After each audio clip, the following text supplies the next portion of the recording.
Bir günü Muhammed Peygamberimiz sallallahu aleyhi ve sellem bir sahabasымен аттың үстінде келе жатады. Жаңағы Muhammed Peygamberimiz sallallahu aleyhi ve sellem аттың үстінде келе жатады да кейін жаңағы Пайғамбарымыз саллаллаху алейхи ва саллям жаңағы сахабаға айтады, сен отыр дейді да, мен алып жүрейін жаңағы нені атты дейді да.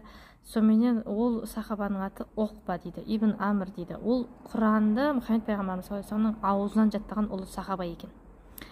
Сөйтіп келе жатқан кезде Мұхаммед Пайғамбарымыз саллаллаху алейхи ва саллям өзі түсіп, жаңағы сахабаны отырғызып, жібінен ұстап келе жатып, Пайғамбарымыз саллаллаху алейхи ва саллям айтады, мен саған бір екі ауыз сөз айтайын дейді да. Осы екі аятты таң атқаннан кеш батқанға дейін үзбей айт дейді. Сөйтеді да, құл аузу бироббил фалақ мин шарри ма халақ дейді. Яғни Фалақ сүресінің басындағы екі аятын айт дейді да. Содан кейін бүкіл оның мағынасы, бүкіл таңның Раббысына сыйынамын, бүкіл жаратылғаның нәрселердің кесірінен сыйынамын деген мағынаны білдіреді бұл. Содан кейін Оқба ибн Амр разиаллаху анху осыны өлгенге дейін тоқтатпай азаннан кешке дейін айтқан екен.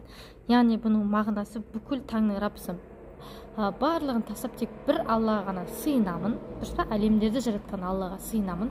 Одан кейін бүкіл жаратылған нәрсенің кесірі болады, ол әр нәрсенің бір кесірі болады. Адамның кесірі, проблемалардың кесірі деген сияқты.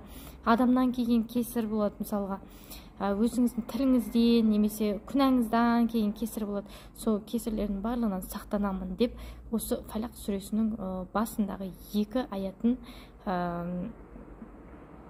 азаннан кешкен тоқтамай айтып жүре беріңіз. Бұған дәрет не обязательно? Азаннан кешкен тоқтамай айтып жүре беріңіздер.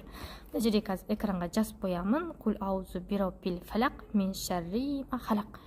Азаннан кешкен осындай тоқтамай айтып жүре беріңіз.